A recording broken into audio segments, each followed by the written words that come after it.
You're listening to All Burgundy and Gold, everything with the urban sports scene on Fox Sports Radio 96.9 FM and 1340 AM. Hopewell, Virginia. Wole and Mo Jeezy are your hosts. Ray Jeezy is out. What's good, Mo? Not much, man. Just here to talk a little Washington football team football, man. I know, right? You know what I mean? A lot going on, man. People talking Sure. talking smack behind the scenes, you know what I'm saying? People in interviews talking sideways, and now you got somebody being released. We'll talk about that. Subscribe to our podcast on Spotify, Stitcher, iTunes, and Google Podcasts. Search All Burgundy and Gold, everything with the urban sports scene. Also, tweet us at Urban Sports Scene and hit us up on our Urban Sports Scene Facebook page. It's time for the pregame. Here's what we have on tap. We'll talk about the Washington football team releasing quarterback Alex Smith. So let's dive right into it. It's been reported that the Washington football team will be releasing Alex Smith. Mo, when it comes to Alex Smith, what will this team miss the most? I think the thing that the team will miss the most is seeing his resiliency, seeing him come back from that injury. It's probably a source of motivation, inspiration all year round. He pulled off the improbable. I think, like he said, that we're going to get into in his, I don't want to call it a rant, but in his interview, I think what he said was probably where a lot of people stood with it. And they didn't think that it could possibly be done. And then when he came back and did it, and not only did he do it, but like the winning started to happen around him, I think he gained a lot of people's respect. I think, I think there's value in knowing that there was a guy out there that almost lost it all for this team this year, and especially with the fight that you look around everything that this team went through, man. Ron Rivera's cancer battle, Alex Smith's injury, Kyle Allen has a similar injury, and then and they're getting it together and making the playoffs. One of the most improbable playoff runs given the record, no shade, no intent, just given the record. You're right. Just given the record. I think all that adds up to sum up what Alex Smith meant to this team. Yeah, go dive into what you were referring to about the comments from that interview. You should dive into it. I think when you think about what he was saying about they're not believing that he could come back or that he would play, and the nature of the injury at the time and the information that we had prior to that, if I'm a player on that team and I see Alex out there every day, it's still doubt in the back of my mind. Of course. Right? Still doubt. I mean, I think it's just a natural recourse. It's probably still doubt in the back of my mind that can he actually pull this off? And then to actually see where he was at early on when he first started practicing to the point where he was forced to play when Kyle Allen got hurt against the Rams to Aaron Donald's now on your back and the leg holds up and, then we get on this little hot streak where we get the majority of our wins in the season while you were our starter and we play tough some other games. I think that does a lot for a team. No, I agree. I feel to your point. I think it's natural to think like, yo, what is he doing? He can't do it. To doubt it. Everyone saw it. Everybody saw the ESPN documentary. I mean, so it was what it was. You looked at it as an individual. You're like, yo, I don't think you're doing it. And in the documentary, you doubted yourself too. It's not like the players or people in that organization or in that building were like wrong for doubting you, but you just proved the point that we all have, like many of us have stated in our lifetime that you should never doubt one. You never know what that person has within. You know what I mean, or spiritual or whatnot. You just never doubt somebody. So that's just a lesson that we all learn.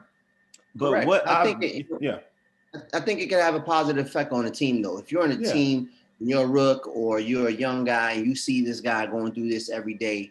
When he actually gets on the in the line of fire and is on the battlefield with you, I think there's a heightened sense of we can overcome anything. Definitely, because I've seen him personally overcome something of that magnitude. Right, I think that says a lot about a team. About it builds up this character that is necessary to be a winning franchise and this resiliency that every team needs. And we talk about it. We we talk about it all the time in terms of athletics, and it's so minuscule when you leave it at just athletics. When you look at it in comparison to what this man has actually done in his life to get to that point, like there's a bigger picture there, there's a broader scope, a bigger paintbrush that covers. But that goes to a point which you mentioned earlier to the first question. So what you just stated now is that what this team is going to miss is just that, not having that inspirational figure in the locker room. Like you're now looking at that person, and that's leadership, right? That's a form of leadership. Looking at this individual and saying that you beat a life or death situation to get on this football field. So when I'm complaining about two-a-days, or I'm complaining about, oh, my knee hurt, and it's not a major knee injury or a knee ailment, you look at Alex, you're like, oh, I can fight through this. Right. I can fight through this. What I'm talking about is petty, but what he was doing was big time.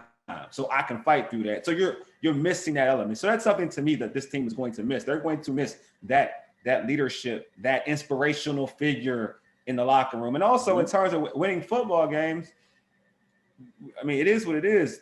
The rest of the starters compared to him weren't effective winning football games. Whatever reason that may be. We didn't even get the football games yet. Yeah. Whatever reason that may be, they were winning football games with Alex Smith. And this is prior to his knee injury. This team was 6-3 with Alex Smith as the starter. Then, him coming back, they win the division because they win the majority of their games with Alex Smith as the starter. So they're going to miss having a quarterback who, forget the stats, but let's talk about the most important stat. James Winston's the W. The W, that's what it's about. Winning football games. And they're going to miss having that in the locker room, a quarterback that won football games. Absolutely. A leader of men, consummate pro, a steady figure in the locker room, a steady figure on the field. We talk about check down Alex all the time, right? Yeah. And we make it such a bad thing. We make it such a bad connotation, a negative connotation behind it. But it wins football games, and it brings the team level of play to a certain place, right? If a team is balanced, all you need is to not mess it up. Of course. And that can win football games in the NFL. That can give you a shot, until you meet an opponent that's just overpowers you or out schemes you or such. You can get far that way, and you give yourself a shot, right? That was never there. We got to talk about the history of this franchise. It seems like the playoff runs have come every 4 years. Right. Yeah. And then before that, I think it was 2 other playoff runs in the mid 90s since the 92 championship. It's 92 since 91, 92. So you had 91, 92, and they had a playoff year right after that. And then Joe retired. And then it was a long stretch after that. It's a long. Then it was Norv. It was Norv and Todd Collins. Todd Collins played against the Seahawks one year. That's Joe. That's Gibbs 2.0. 2.0. Yeah, 2.0. Yeah, 2.0. John Taylor scoop and score versus. Yeah, I mean, I can name you play. I mean, I grew up. Right. So, I can name you playoffs. I guess the point is that the winning seasons have been few and far between. Of course. And they seem to come incrementally. So. Because of the absence of the winning seasons, it really bodes well for Alex Smith that when he played, they won. Yeah, and to be honest with you, this is the thing, and I think every fan, you can criticize Alex Smith all you want, talk about fans because they look at stats and whatever. But if you really want to look at the history of this team in terms of winning football games, is with the starting quarterback, right? And we can go and Griffin was electrifying. I love RG3. I loved him when he was here. Kirk Cousins put up numbers, right? Even as much as what you could say, Mark Brunell and Joe Gibbs, that team, and even you met Todd Collins came in as a reserve when Jason Campbell and folks got hurt. Alex, even I guess you can call it a small body of work if you want to say, but in 2 seasons as a starting quarterback for the Washington football team, he has been over 500 by a lot of games as a starter. By a long shot. That tells you that lets you know. But for the people who want to really on Alex Smith, in terms of what he does, because it doesn't look pretty, right? It's not cosmetically fine to you. But if you really want to keep it a buck, because we all about winning. That's what sports is about, winning. All right, that's what it's about.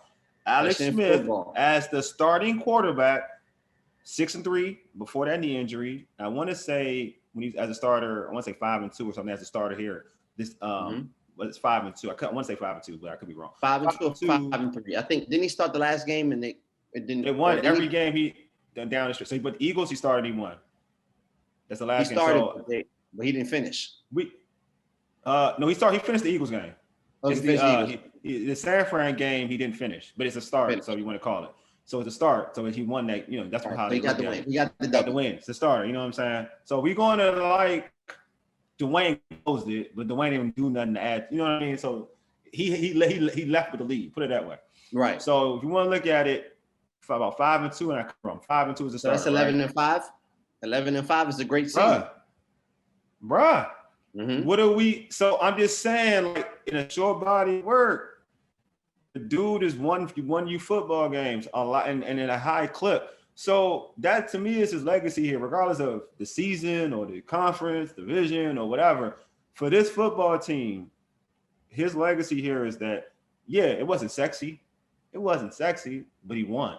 But he won. And if you tell any fan, you put that together, what you just said, Mo, 11-5, right? If that's what we're talking, 11-5, then it's in a season, right? It's a pretty solid season. That's probably the best. That's the best season this Washington football team has ever had, and since the best season Washington football season since the Super Bowl. Yes, if you put it together, since the Super Bowl.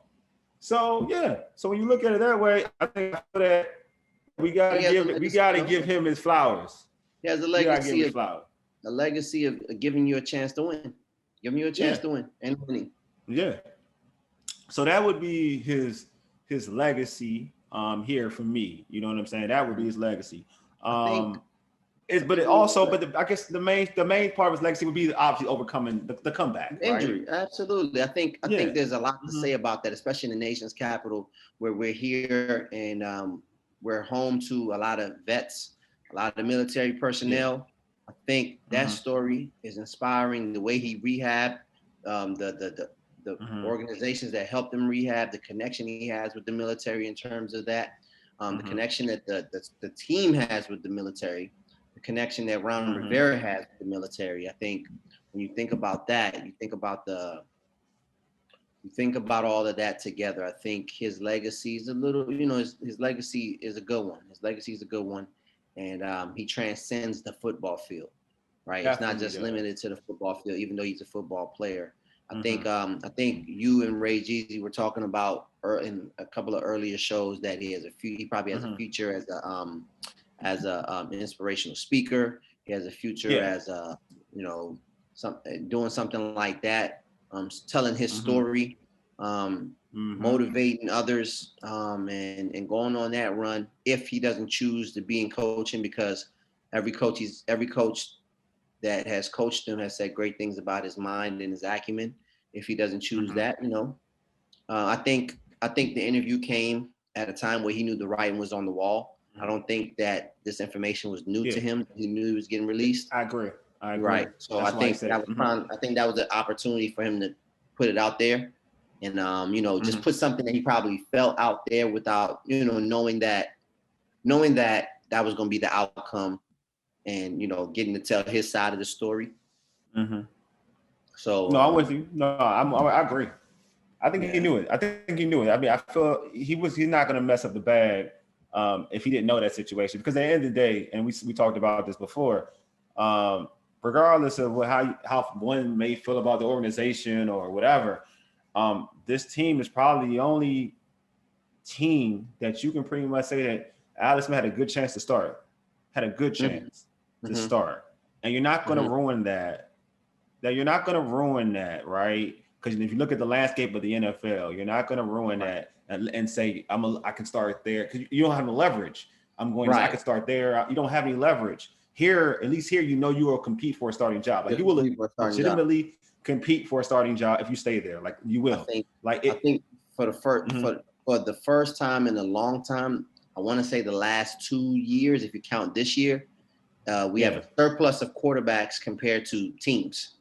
Right, we have a surplus of quarterbacks compared to teams because of the way that college quarterbacks coming in are looked at, right? Especially for those top teams, they're valued higher than they could possibly ever be, right? So, and then you're looking at there's quality players at the quarterback position that are sitting as backups, and that I was gonna say the same thing. That are sitting as backups. That you know, once upon a time in the NFL, there were more teams than quarterback jobs. So the quality quarterbacks were always in some kind of rotation. We're talking about Cam Newton and not knowing he's going next year.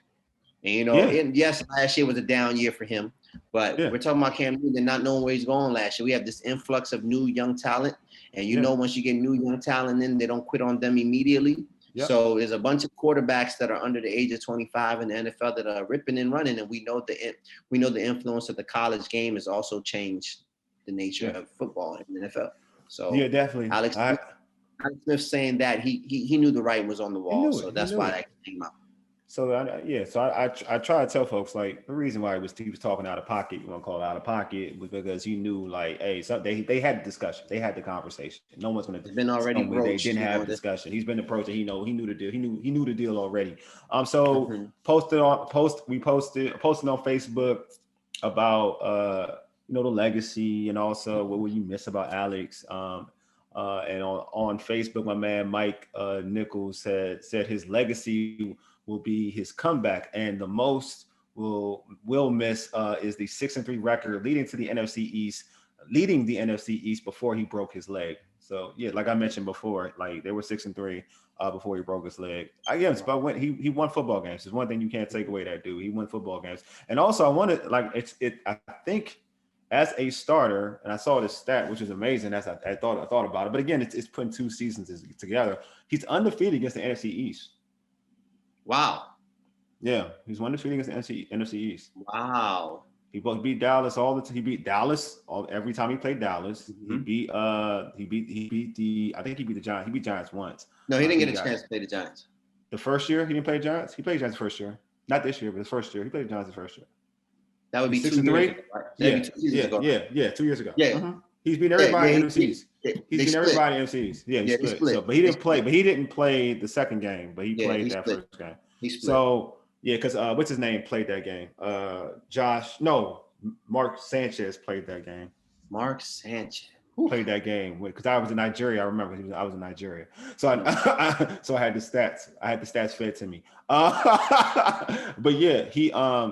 He's undefeated against the NFC East, which again is impressive. So I'm saying, like, his leg, he's done some things here that he can be proud of, and fans should recognize. But it's at the end of the day, though, at the same time, it's time to go, right? I'm not like it's time to go because you set the table. You helped build some building blocks for this organization now to say, you know what, we did this. Now we need something better, to get us to the next level. And it's okay. Like, it's one thing about Alex Smith, what he's done in his career, and we've seen this, and it's not no shade to Alex Smith, but he's put his organization eventually in a better position to improve themselves within the next quarterback. You saw that with Colin Kaepernick. You saw that with Patrick Mahomes, and both individuals have love for Alex Smith. So it tells you what kind of person he is, to be honest with you. So this team now, regardless of what Alex is feeling, after leaving the building, at the end of the day, like, he put this organization in a better place than they were before they even had an Alex Smith. Before he got here, I mean, you take it back to when they traded for him, around the early part of the offseason, and the sense of consistency that he was going to bring, and that he actually brought. And to your point, your credit that you brought up about the undefeated against the NFC East, even if you say that he wins the majority of his games against the NFC East, those have all been building blocks to be a successful team. And he culminated that this year in a very sloppy division that he maximized his opportunities and Gave him a chance. And you know what? That's the thing. And it's funny, like we talk in sports in general, right? Like there are players, right? There are players that just make you believe, right? And you may not even play your best game. There might be a game when you all are just thinking it up. Basketball, football, baseball, whatever you play. But you got that dude that just knows how to win, man. And he could be looking like garbage, but since he's on your squad, you just feel like you can win games. Like look at like the Warriors are a good example. I can use one. Steph Curry's great, whatever, but Steph Curry by himself and Clay by themselves or together, they can win. But when you put Draymond, a guy who may not, he may do things like he can't shoot as well. Yeah, he's a good passer. He does other things well, but when you think about an offensive play, you think about a scorer, right? He don't score. He don't score efficiently, and he's not smooth scoring. But when you put him on your team with those guys, right? You start to win basketball games. So like when we assess the Washington football team, Alex, dinking and dunking, you know what I'm saying, like whatever, but he just wins. But now you put him in talented dudes like Chase Young, you put a talented dude like Scary Terry, like Sweat, you know what I'm saying? So the Bama boys, now they believe they can win because now they have a guy who wins football games. Right. They have a guy that they believe would not throw it away for them. Exactly. The other guy, like when having Dwayne, a guy who had a declarated college career, a first round pick, he didn't have that aura. Right. He didn't have that ability. Right. So, it's a certain professionalism that you carry.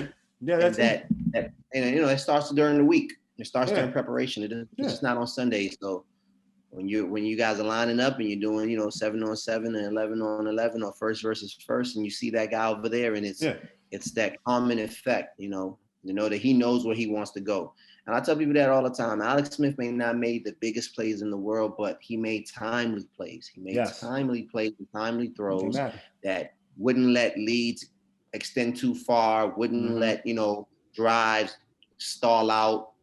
Things that just kept the game manageable and in control, and gives the defense the opportunity to do what they do. So when the defense actually does make a play, it's momentous. Yes. Right?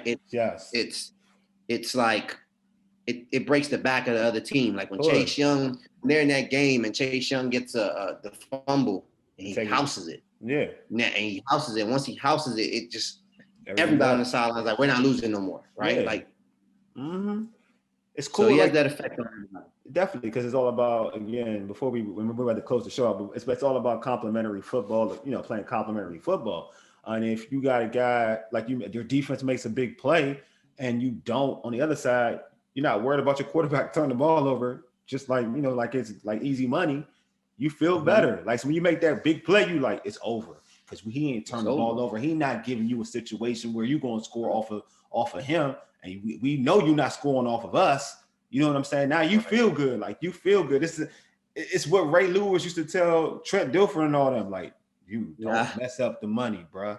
Don't mess up the church's money. Because you mess up the church's money, my boy's balling. You putting us in a situation to fail. That's on you. And I ain't losing because of you. You know what I'm saying? So that's what it is. When you got a player like Alex, depending on what your team is constructed, how it's constructed, you're gonna win football games. It just won't look sexy. It just won't look good. It's been successful everywhere. San Fran had playoff runs. I know because the Giants used to play them. The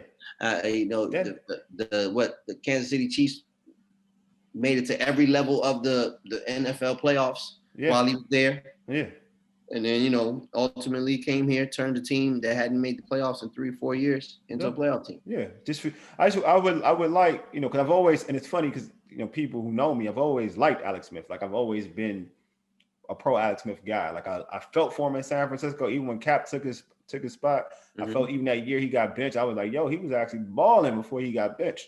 Probably better than what people even imagined, because he just beat Aaron Rodgers before he got benched. He was throwing against Aaron Rodgers. And I like in Kansas City when he was under Andy Reid, I was like, that's a good fit because Andy he's good with quarterbacks. He's a guy that I would have loved to get a Super Bowl ring. Like, I just think that he's that kind of guy that I felt like deserves that in his resume because he's to me he's just an all around good dude. He's a solid guy, man. He's a solid guy. Player, solid. Definitely. What it seems to be a solid man, and you know, he's had a solid career. So he might not make the Hall of Fame, but you'll talk about him. I'll tell my kids he's in the Hall of Very Good, right? Yeah, he's in the Hall of Very Good. Ain't that the truth? And I think he'll be in the Hall of, to me, not in the Hall of Fame. He won't be in the Hall of Fame, but he'll be in the Hall of Fame of players. He's a dude that I feel like he's just that dude I think players just like. You know what I'm saying? Right. There's certain people that you just grab, they're your dudes, you know what I'm saying? So in the football locker room, he'll be in the Hall of Fame of players, because that would just be, you know what I'm saying? I think players have respect for an Alex Smith. But appreciate everybody for listening to the show. Make sure you subscribe to our podcast on Spotify, Stitcher, iTunes, and Google Podcasts. Search all Burgundy and Gold, everything with the Urban Sports Scene. Also tweet us at Urban Sports Scene and hit us up on our Urban Sports Scene Facebook page. Hey, Mo, I ain't gonna forget. I'm gonna get you that t-shirt, all right? All right. I ain't forget about you, bro. I make sure you know that. You've been listening to All Burgundy and Gold, everything with the Urban Sports Scene on Fox Sports Radio, 96.9 FM and 1340 AM. Hopewell, Virginia, 4 ages. Deuces. Hey, Mega, lead us out, big homie.